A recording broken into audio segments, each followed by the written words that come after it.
नमस्कार दोस्तों, कैसे हैं आप लोग। एकदम अच्छे होंगे, एकदम बढ़िया होंगे और पढ़ाई आपकी बढ़िया चल रही होगी।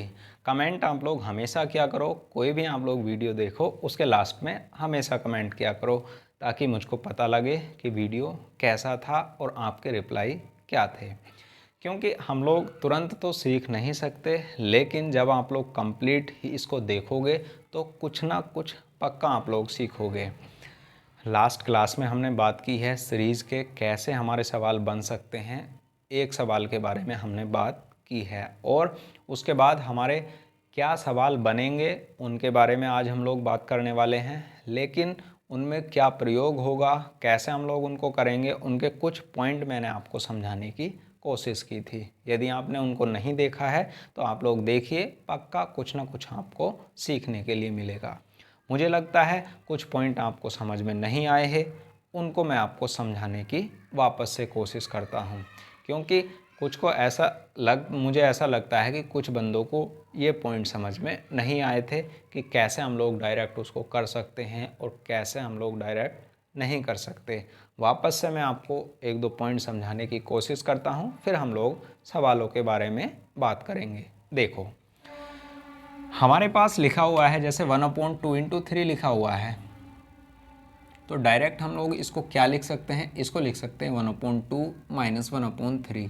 ऐसे हम लोग इसको लिख सकते हैं। क्यों हम लोग लिख सकते हैं, देखो, यदि हम लोग एलसीएम की बात करते हैं, इसका एलसीएम कितना होगा, एलसीएम तो होगा 6, लेकिन इस फॉर्म में हमें लिखना है तो 2 × 3, 3 की मल्टीप्लाई यहाँ पर करो आप और 2 की मल्टीप्लाई यहाँ पर आप लोग करो, तो हमारे पास क्या बनेगा, यहाँ पर हमारे पास बनेगा 1/2 × 3। लेकिन यही फॉर्म हमारे पास इस प्रकार से होती 1/5 × 7, तो इसको क्या हम लोग ऐसे लिख सकते हैं 1/5 - 1/7। क्या हम इसको इस प्रकार से लिख सकते हैं या फिर नहीं, तो हम लोग इसको डायरेक्ट इस प्रकार से नहीं लिख सकते। क्यों हम लोग नहीं लिख सकते, देखो, जब आप लोग इसको सोल्व करोगे तो ये नहीं आएगा। क्यों नहीं आएगा, देखो, हमारे पास जब हम लोग इसको सोल्व करते हैं तो क्या होगा, एलसीएम 5 × 7, 5 की मल्टीप्लाई यहाँ पर आप लोग करोगे तो क्या बचेगा हमारे यहाँ 7, यहाँ 5 की मल्टीप्लाई करोगे तो 5 होगा, क्या हमारे पास 2/5 × 7 ये हमारे पास आएगा। तो हमारे पास यदि 1/5 × 7 लिखा हुआ है तो उसको इस वाली फॉर्म में हम लोग नहीं लिख सकते। लेकिन यदि हमारे पास ये लिखा हुआ है 2/5 × 7, तो उसको हम लोग इस फॉर्म में लिख सकते हैं।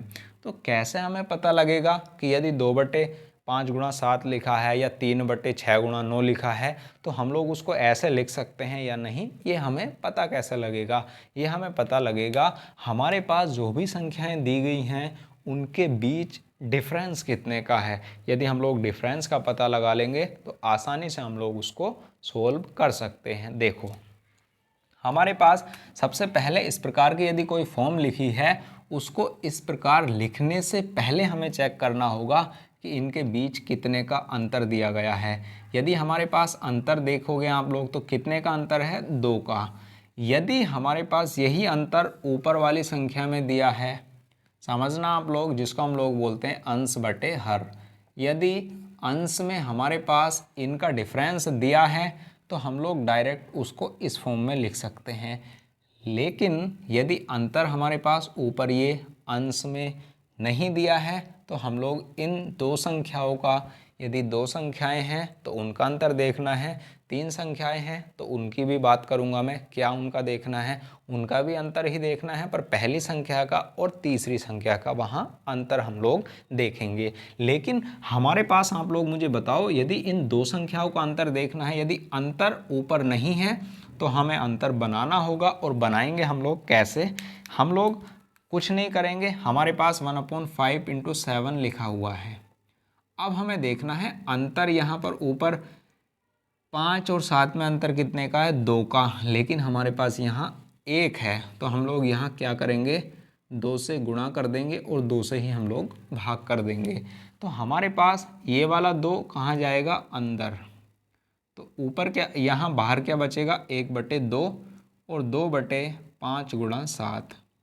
अब जो ये वाली फॉर्म बनी हुई है इसको हम लोग क्या इस प्रकार से लिख सकते हैं, 1/2 तो बाहर है ही, इसको हम लोग क्या इस प्रकार से लिख सकते हैं या नहीं? 1/5 माइनस 1/7।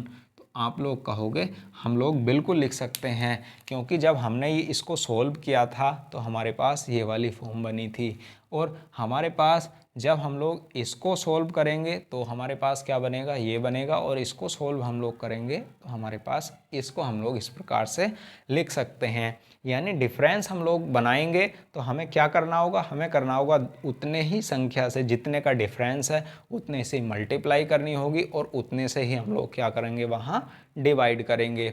जो ऊपर वाली संख्या होती है, अंश वाली संख्या होती है, वो तो अंदर चली जाएगी, और अंदर जाने के बाद वो इस प्रकार की फॉर्म में परिवर्तित हो जाएगी। लेकिन जो हर वाली फॉर्म है हमारे पास, वो बाहर ही चलती रहेगी। सवाल हम लोग करेंगे वहाँ आपको पता लग जाएगा। तो हमारे पास इस प्रकार से यदि सवाल लिखा है तो अंतर हमें देखना होगा। यदि अंतर ऊपर नहीं है तो अंतर हम लोग वहाँ पर लिखेंगे, और अंतर हमारे पास लिखने के बाद उसको इस प्रकार की फॉर्म में हम लोग लिख देंगे। अब मैं 3 और 4 यदि लिखे हों तो वहाँ पर कैसे हम लोग उनको करेंगे, उनको भी आपको समझा देता हूँ वापस, ताकि आपका अच्छे से क्लियर हो जाए। इसका स्क्रीनशॉट आप लोग ले लो।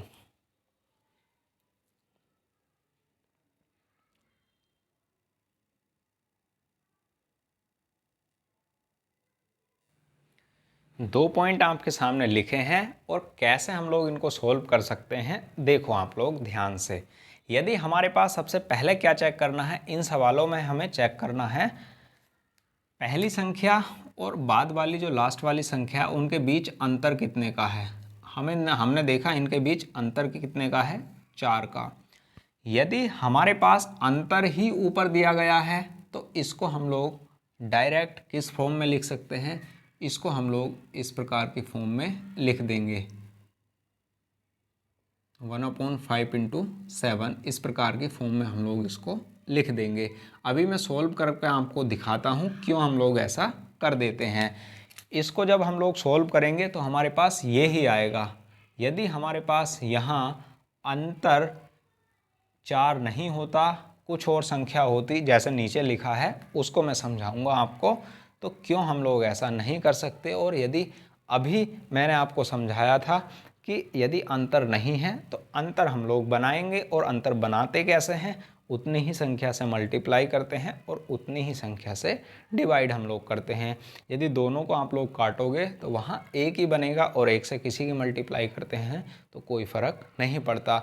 लेकिन डिफरेंस बनाने के लिए हम लोग उस संख्या से मल्टीप्लाई करेंगे ताकि सवाल करना आसान हो जाए। देखो, और इस बात का भी आप लोग ध्यान रखना, सवाल में ये हमेशा देगा ये वाली जो संख्याएं होंगी इनका अंतर हमेशा समान देगा। समान का मतलब है यहाँ 3 भी हो सकता है, 4 भी हो सकता है, 5 भी हो सकता है, सवाल में सेम देगा। लेकिन आपको क्या चेक करना है, आपको चेक करना है कि पहली वाली संख्या और जो लास्ट वाली संख्या है उनके जो बीच अंतर दिया गया है वो ऊपर लिखा है या फिर नहीं लिखा। यदि ऊपर नहीं लिखा है तो उसको हम लोग बनाएंगे, और यदि लिखा है तो डायरेक्ट इस फॉर्म में हम लोग उसको लिख देंगे। जैसे ये वाली फॉर्म को सॉल्व करते हैं तो ये ही हमारे पास आना चाहिए। देखो इधर, जब इनका एलसीएम आप लोग लोगे तो एलसीएम हमारे पास क्या आएगा, एलसीएम हमारे पास आएगा 3 इंटू 5 इंटू 7। ये एलसीएम हमारे पास यहाँ होगा। ऊपर क्या आएगा, 3 इंटू 5 तो है ही, 3 इंटू 5 जब हमारे पास ये लिखे जाएंगे, समझना आप लोग, हमारे पास 1/3 इंटू 5 बचना चाहिए। तो यहाँ क्या आएगा हमारे पास 7, और यहाँ हमारे पास क्या आएगा 5 इंटू 7 बचना चाहिए, 5 इंटू 7 बचना चाहिए, 3 कटेगा तो हमारे पास, यानी इसको अलग अलग फॉर्म में लिखोगे 3 इंटू 5 इंटू 7 ये बचेगा, और -1/3 इंटू 5 इंटू 7 ये बचेगा 3। 7 से 7 कट जाएगा, 3 से 3 कट जाएगा, 1/3 इंटू 5 1/5 इंटू 7। तो इस प्रकार से हम लोग इसको लिख सकते हैं। तो हमारे पास यहाँ क्या बचेगा 4, 3 इंटू 5 इंटू 7। एक बार तो मैं आपको कंप्लीट समझाने की कोशिश करता हूँ ताकि वो भी समझ पाएँ जो बिल्कुल ही बेसिक से इसको पढ़ रहे हैं। बाकी कुछ ना कुछ पक्का आपको सीखने के लिए मिलेगा यदि आप लोग कंप्लीट इसको देखोगे। तो हमारे पास इसको सोल्व करने के बाद क्या आया, हमारे पास ये आया, समझ गए आप लोग। अब हम लोग इसकी बात करते हैं, यहाँ हमारे पास क्या होगा। इसका स्क्रीनशॉट लेना चाहो तो आप लोग उसका ले सकते हैं, बाकी मैं इसको हटा देता हूँ। समझ तो पाए होंगे आप लोग जो मैंने आपको समझाने की कोशिश की है। हाँ ना आप लोग बोला करो ताकि आपको थोड़ा सा इंटरेस्ट आए, क्योंकि हम लोग कंप्लीट वीडियो में ही बात करते रहते हैं, लेकिन जब तक आप लोग हाँ ना नहीं बोलोगे तो कैसे काम चलेगा। 3 × 5 × 7 -1/5 × 7 × 9। हम लोग इसको जो ये फॉर्म दी गई है, ये वाली फॉर्म, इसको क्या इस प्रकार से लिख सकते हैं या फिर नहीं। तो हम लोग अंतर देखने के लिए क्यों होना चाहिए, पहले इसको ऐसे लिख लेते हैं। अब यदि इसको सोल्व करने के बाद ये ही आ जाता है तो सही है, और ये नहीं आता है तो इसका मतलब है क्या आएगा वो आपको पता भी लगने वाला है। देखो हमारे पास इसका एलसीएम लेंगे 3 × 5 × 7 इंटू हमारे पास क्या बचा है 9। 3 × 5 × 7 ये हट जाएगा या बच जाएगा, तो हमारे पास यहाँ बचा रहेगा तो 9 आएगा। क्योंकि जब अलग अलग आप लोग लिखोगे, यानी ये वाली फॉर्म आप लोग लिखोगे, ध्यान देना, हमारे पास ये 5 × 7 × 9 बचा रहेगा, ये बचा रहेगा तो यहाँ लिखा जाएगा 3। जब आप लोग इस प्रकार से लिखोगे तो 1/, ये वाली कंडीशन बनेगी और 1/, हमारे पास ये कंडीशन बनेगी। तो इसको हम लोग हटा करके पास हम लोग इसको लिख देते हैं, तो हमारे पास ये क्या बनेगा 3। 9 में से 3 गए, कितना बचा 6 बटे 3 × 5 × 7 × 9। अब आप लोग देखो ये जो सोल्व हमने किया उसकी जगह क्या आया हमारे पास, ये वाली फॉर्म आई, लेकिन हमने इसको डायरेक्ट ये लिख दिया था तो क्या हुआ ये गलत। अब हमारे पास पहली संख्या और लास्ट वाली संख्या का डिफरेंस देखो कितने का है, अंतर कितने का है 6 का, तो ऊपर हमारे पास 6 ही है। यदि हमारे पास अंतर ऊपर सेम ही होगा तो डायरेक्ट हम लोग इसको लिख सकते हैं, और यदि अंतर नहीं है तो वहाँ हमें अंतर बनाना होगा। बनाने का मतलब क्या है, देखो यहाँ इसको बनाने के लिए क्या करना होगा, 6 से ही गुणा करनी होगी और 6 से ही भाग करनी होगी। 3 × 5 × 7 × 9, तो ये वाला 6 तो अंदर चला जाएगा, ये 6 अंदर जाएगा और यहाँ पर बचेगा 1/6। तो इस वाली फॉर्म को क्या हम लोग ऐसे लिख सकते हैं या नहीं, इसको ऐसे हम लोग लिख सकते हैं, और ये 1/6 तो हमारे पास चलता ही रहेगा। अब आप लोग मुझे बताओ ये बात आपको समझ में आई या फिर नहीं आई। कंप्लीट मैंने आपको वापस से इसको बता दिया है। आप हम लोग सवालों के बारे में बात करते हैं, इनका यूज़ हम लोग सवालों में करेंगे। यदि हमारे पास डिफरेंस, हमें क्या देखना है, हमें देखना है पहली और लास्ट की संख्या का डिफरेंस। यदि ऊपर दिया गया है तो डायरेक्ट हम लोग क्या करेंगे, पहली और इस फॉर्म में हम लोग लिख देंगे उसको तुरंत ही। बचेगा क्या, पहली वाला बचता है और लास्ट वाला बचता है, और उनका डिफरेंस ही हमारे पास आंसर होता है। एक सवाल कल मैंने आपको समझाने की कोशिश की थी। अब हम लोग आगे के सवालों के बारे में बात करते हैं। स्क्रीनशॉट आप लोग इसका ले सकते हैं।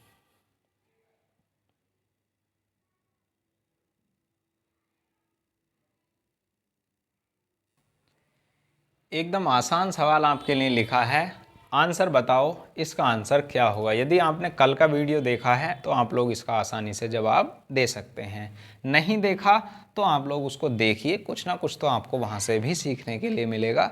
वापस मैं आपको इसको समझाने की कोशिश करता हूँ। देखो हमारे पास सबसे पहले आप लोग ध्यान रखो इसका आंसर, यदि आपको जिसको शॉर्ट ट्रिक बोलते हैं इसका आंसर होगा 1/ये 19 माइनस के 1/19 और गुणा हमारे पास क्या होगा 1/3, और यहाँ 18/19 और यहाँ बचेगा 6।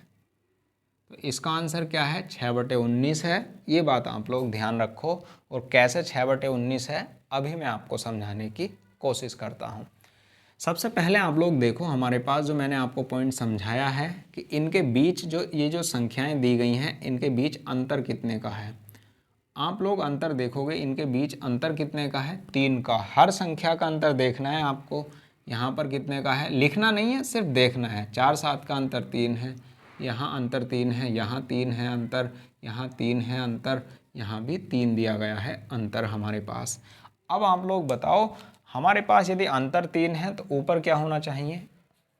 जो डिफरेंस दिया गया है वही संख्या हमारे पास ऊपर होनी चाहिए, लेकिन यहाँ ऐसा नहीं है। तो हम लोग क्या करेंगे, सबसे पहले हम लोग उस डिफरेंस को बनाएंगे जो नीचे डिफरेंस दिया गया है, उसी संख्या से मल्टीप्लाई करेंगे और उसी संख्या से हम लोग क्या करेंगे, डिवाइड करेंगे। देखो,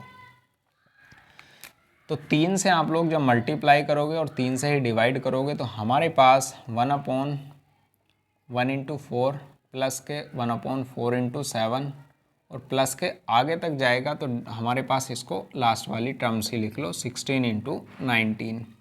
अब हमने क्या किया, अब हमने जो ये 3 से मल्टीप्लाई की थी, क्योंकि इनको काटोगे तो एक ही बच जाएगा, कोई फ़र्क नहीं पड़ेगा, लेकिन सवाल बनाने के लिए हमने क्या किया, इस 3 को यहाँ 1/3 रहने दिया, अंदर 3 की मल्टीप्लाई, अंदर 3 की मल्टीप्लाई और अंदर 3 की मल्टीप्लाई।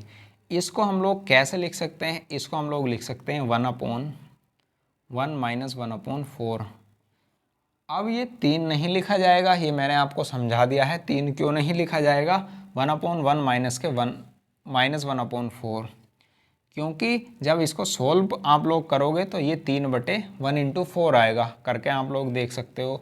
1 और 4 माइनस के 1, ये 3/4 गुणा 1 में इसको आप लोग कर सकते हो। तो हमारे पास क्या लिखा जाएगा, केवल और केवल ये लिखा जाएगा 1/1 माइनस 1/4। अगली संख्या में 1/4 माइनस के 1/7। अगली संख्या में 1/7 माइनस 1/10।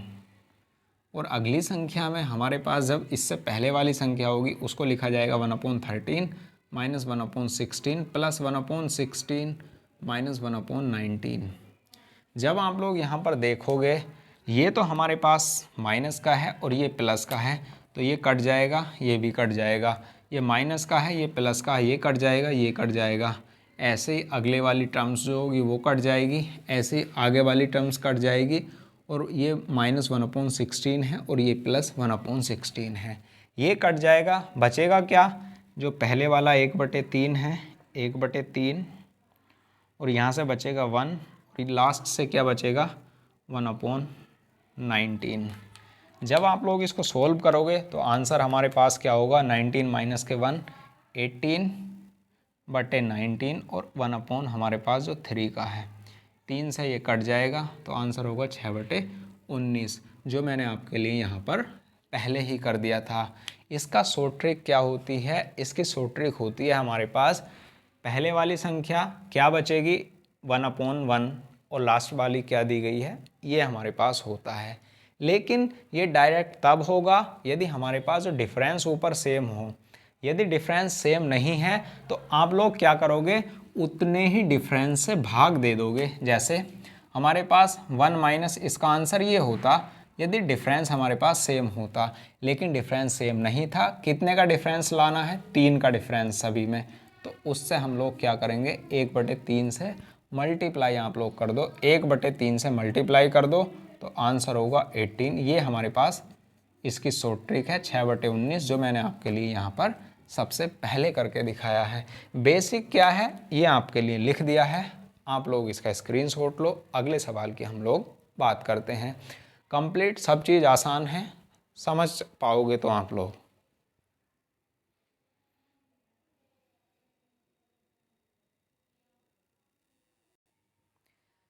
आपके सामने सवाल लिखे हैं, कोशिश करो आप लोग करने की। बिल्कुल आसान सवाल है, पहले तो आप लोग सवाल देखो और दिमाग में को ये बता दो बिल्कुल आसान सवाल है, इससे आसान सवाल दुनिया में बना ही नहीं है। ये बात आप अपने दिमाग को पहले बता दो।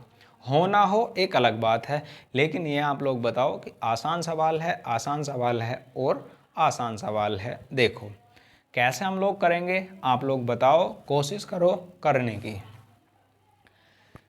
सबसे पहले आप लोगों को करना क्या है, सबसे पहले आपको देखना है डिफरेंस। यदि हमारे पास ऊपर डिफरेंस दिया गया है तो डायरेक्ट इसका आंसर लिख दो, लेकिन डिफरेंस नहीं है तो हमारे पास कैसे हम लोग करेंगे। यदि हमारे पास यहाँ पर डिफरेंस कितने का है, 4 का, यदि ऊपर 4 दिया गया होता तो सरदर्दी लेने की कोई ज़रूरत नहीं थी, पर लेकिन हम तो ये मान के चल रहे हैं ऊपर 4 है, तो हमारा आंसर क्या होगा, हमारा आंसर होगा 1 इंटू माइनस के 1/25 इंटू 27, ये हमारे पास आंसर है। लेकिन जब हमने ये मान लिया, ऊपर डिफरेंस हमारे पास 4 का ऊपर दिया गया है डिफरेंस, यानी डिफरेंस 4 का है और वही 4 हमारे पास ऊपर दिया गया है, तो हमें करना क्या है, हमें यहाँ पर 1/4 से गुणा करनी है और जो हम लोग इसको सोल्व करेंगे वही हमारे पास आंसर होगा। बिल्कुल आसानी से आप लोग इसको कर सकते हो। बेसिक आपको मैंने समझा दिया है कैसे हम लोग उसको करेंगे। इसका आंसर क्या है कमेंट बॉक्स में आप लोग खुद ही लिखना। और देखो ये ऐसे सवाल प्रैक्टिस सेट में देखने के लिए मिलते हैं और एग्ज़ाम में भी पूछे गए सवाल हैं ये, और एकदम आसान सवाल है ये। किस कॉन्सेप्ट पर आधारित है, ये ऊपर वाला जो कॉन्सेप्ट है उसी पर डिपेंड है। कैसे डिपेंड है, अब हम लोग इसको करने की कोशिश करते हैं। इसका आंसर आप लोग कमेंट बॉक्स में ज़रूर लिखना और हल भी आप लोग इसको करना। देखो हमारे पास इसको क्या हम लोग इस प्रकार से लिख सकते हैं क्या, 5 इंटू 6, समझना आप लोग, 6 इंटू 7 प्लस के 7 इंटू 8 प्लस के 1/8 इंटू 9 प्लस के 9 इंटू 10 प्लस के 10 इंटू 11। क्या हम लोग इसको लिख सकते हैं, आगे सीरीज़ होती बनी हुई तो ऐसे हम लोग उसको लिख लेते। अब आप लोग मुझे बताओ, ये वाली फॉर्म आपको देखने में कठिन लग रही थी और ये तो आपको आसान लगेगी क्योंकि ये सवाल तो हम लोग कर ही रहे हैं। तो ऐसे सवाल हमारे पास इस वाली फॉर्म में भी आ सकते हैं, क्योंकि एक टाइप के सवाल में आपको ऐसे नहीं कराऊंगा कि 4 सवाल 5 सवाल आपको करा दिए कि ये तो चुटकियों से हो गए। कैसे सवाल एग्ज़ाम में बनते हैं उनके बारे में भी हम लोगों को बात करनी है, क्योंकि ऐसा नहीं है कि अच्छे अच्छे सवाल दिखाए कर दिए, आसान सवाल हैं, लेकिन एग्ज़ाम में क्या आएगा ये भी आपको पता हो। देखो इसको हम लोग क्या लिख सकते हैं, इस प्रकार से हम लोग इसको लिख सकते हैं। तो हमारे पास इसका आंसर क्या आएगा, इसका आंसर तो निकालोगे आप लोग चुटकियों में है। इसका आंसर होगा 1/5 माइनस के 1/11। कैसे होगा, ये इसको सोल्व करोगे आंसर आ जाएगा। अब आप लोग देखो ये अंतर कितने का है, ये अंतर हमारे पास कितने का है, 1 का अंतर है। यदि ऊपर ही अंतर हमारे पास दिया गया है तो आसानी से आप लोग उसको कर सकते हो। पहले वाली संख्या और लास्ट वाली संख्या हमारे पास आंसर होगी, चुटकियों में आप लोग कर सकते हो। अंतर 1 ही दिया गया है तो 1/5 माइनस के लास्ट वाला 1/11, तो हमारे पास नीचे क्या आएगा 55 और ऊपर क्या बचेगा हमारे पास 6। तो आंसर कितना होगा हमारे पास, अरे बोलो आप लोग, आंसर कितना होगा, आंसर होगा हमारे पास 6/55 यानी 6/55। कितना आसान है, चुटकियों में आपने कर दिया। अब आप लोग इसको ट्रिक मान लो, कुछ भी आप लोग इसको मान सकते हो या कह सकते हैं 2 सेकंड में सवाल। ये सवाल थंबनेल पे लिखने से कुछ नहीं होता, क्या रियल है वो मैंने आपको समझाने की कोशिश की है। तो ये बात आप लोग समझ पाए होंगे जो मैंने आपको समझाने की कोशिश की है। अब और सवालों के बारे में हम लोग बात करेंगे। स्क्रीनशॉट लो आप लोग इसका पहले।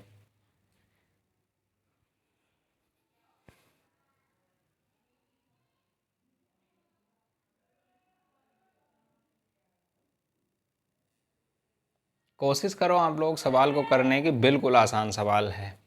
कई मेरे भाई और बहन तो ये सोच रहे होंगे कि हमारे पास जैसे डिफरेंस यहाँ पर केवल ऊपर एक का ही आएगा या 3 का ही लगातार आएगा या 3 का ही 4 का लगातार आएगा 5 का लगातार आएगा। यदि हमारे पास डिफरेंस अलग टर्म में आ जाए तो कैसे हम लोग उसको कर सकते हैं, वही सवाल मैंने आपको सामने लिखने की कोशिश की है। जैसे डिफरेंस यानी यहाँ पर तो हमारे पास डिफरेंस 5 का है, यहाँ पर डिफरेंस 7 का है और यहाँ डिफरेंस हमारे पास 9 का है। तो क्या इसका आंसर वही होगा जो पहले से हम लोग करते हुए आ रहे हैं, तो मैं कहूँगा बिल्कुल वही आंसर होगा, क्योंकि हमें सिर्फ एक टर्म्स में ये देखना है डिफरेंस कितने का है। यदि हमारे पास इस प्रकार का सवाल अलग अलग डिफरेंस के साथ लिखा हुआ होता है तो डिफरेंस वो पहले से ही ऊपर लिख कर देगा। जैसे 7 लिखा है, 9 लिखा है, 11 लिखा है, 17 लिखा है, और डिफरेंस पहले से ही लिख कर देगा। यदि अलग अलग डिफरेंस है, यदि डिफरेंस समान है तो हमारे पास वो दे भी सकता है लिखकर और नहीं भी दे सकता। हमारे पास डिफरेंस अलग अलग है तो उसने लिख कर दिया है। देखो 2 का स्क्वायर 4, 3 का स्क्वायर 9, इनका डिफरेंस आप लोग देखोगे तो क्या है 5 है। तो यहाँ इसको उसने इतना बड़ा दिखाने की बजाय यानी कंफ्यूज करने की बजाय इन संख्याओं को किस फॉर्म में लिखा है, स्क्वायर की फॉर्म में लिखा है। जैसे आप लोग इसका चेक करना चाहो तो इसका कितना होगा 25 और इसका कितना होगा 36, और इनका अंतर आप लोग देखोगे तो कितना है, इनका अंतर हमारे पास 11 है। तो इस फॉर्म को क्या हम लोग ऐसे भी लिख सकते हैं क्या, 1/5 6 स्क्वायर। तो ये उसने आपको कंफ्यूज करने के लिए ये सवाल दिया है, बाकी है बिल्कुल आसान ही, क्योंकि हमारे पास इसका आंसर क्या होगा, इसका आंसर वही होगा जो हमारे पास हम लोग इसको निकालते हैं 1/2 की पावर 2 और माइनस के 1/9 की पावर 2, ये हमारे पास आंसर होगा। और आंसर आप लोग आसानी से कर सकते हो, यहाँ 1/4 और -1/81 को सिर्फ हमें सोल्व करना है। कैसे आप लोग करोगे, आप लोग खुद ही इसको कर सकते हैं। कमेंट बॉक्स में आप लोग इसका आंसर लिखना क्या आंसर होगा। और देखो ये वाली फॉर्म आप लोग यहाँ छोड़ मत देना, इसको आप लोग कोशिश किया करो करने की। जैसे मैं आपके लिए कर देता हूँ, यहाँ पर कितना आएगा हमारे पास 4 और 32, 324 नीचे आया हमारे पास, और 81 में से 4 जाएंगे, कितने बचेंगे हमारे पास, 81 में से 4 जाएंगे तो 77, 77 बचेंगे हमारे पास। कटे काट दो, नहीं कटेगा तो यहाँ पर हमारे पास इसका आंसर हो जाएगा। लेकिन लास्ट वाला जो टर्म्स है ना, उसको आप लोग ज़रूर निकाला करो, क्योंकि वहीं से ही हमारे आप लोग यहाँ पर रुक जाते हो। तो ये यहीं पर लिखकर आप लोग सवाल को छोड़ा मत करो, क्योंकि एग्ज़ाम में सवाल फिर लास्ट वाला आंसर निकालना थोड़ा मुश्किल होता है। लास्ट तक ही आप लोग आंसर निकाला करो जो भी आप लोग क्वेश्चन करो। ये बात आप लोग समझ पाए होंगे। तो बिल्कुल आसान सवाल है, पहला और लास्ट का हमें देखना था, आप लोग कर चुके हो। इसका आंसर क्या होगा आप लोग बताओ, बिल्कुल आसान सवाल है। तो इसका आंसर हमारे पास होगा 2/n। कैसे होगा ये बात हम लोग अभी समझ लेते हैं, अगली क्लास के लिए आगे के अलग अलग टाइप के सवालों के बारे में हम लोग बात करेंगे। लेकिन इसको हम लोग समझते हैं, बिल्कुल आसान सवाल है, घबराने की कोई ज़रूरत नहीं है। देखो कैसे लिखा हुआ है अलग अलग। इधर एलसीएम लोगे कितना, ऊपर कितना आएगा 2/3, यहाँ कितना आएगा 3/4, यहाँ कितना आएगा 4/5, यहाँ की मल्टीप्लाई में है ये 5/6। आगे क्या आएगा हमारे पास, ऊपर क्या आएगा n-1/n। 3 से ये कट जाएगा, 4 से ये कट जाएगा, 5 से ये कट जाएगा, 6 से ये कट जाएगा, और जो लास्ट वाली n-1 वाली टर्म्स बचेगी उससे ये ऊपर वाला कट जाएगा, और नीचे का बचेगा क्या, ऊपर बचेगा 2 और नीचे बचेगा n। और आंसर हमारे पास क्या है 2/n, जो मैंने आपको लिखने की कोशिश की थी। इसका आंसर 77/324 है, और इसका आंसर क्या है 2/n है। इनको ही आप लोग कह सकते हैं कि 2 सेकंड में सवाल हो गए हैं, और हवा में ही सवाल हो गए हैं, पेन भी नहीं चलाना ये सवाल हो गए हैं। लेकिन इनका बेसिक क्या है, जब आप लोग बेसिक जान लोगे तो आप लोग उनको खुद ही आसानी से कर सकते हो। ट्रिक तो बताने की ज़रूरत फिर आपको है ही नहीं, और स्टेप गायब करना ही हमारे पास ये ट्रिक होती है। अब आप लोग बताओ, मैं कह दूं आपसे कि हमारे पास 1/2 की पावर 2 -1/9 की पावर 2 ये ट्रिक है, इसको आप लोग कर लो, नहीं ये ट्रिक नहीं है, ये बस हमने स्टेप गायब किए हैं और वही हमारे पास आंसर आया है। बेसिक क्या है कंप्लीट मैंने आपको समझाने की कोशिश की है। कैसा लगा वीडियो कमेंट बॉक्स में आप लोग लिखना, और शेयर किया करो आप लोग वीडियो को। Thank you, all the best. पढ़ाई आप लोग करो, और इसका स्क्रीनशॉट आप लोग ले सकते हैं। Thank you, all the best.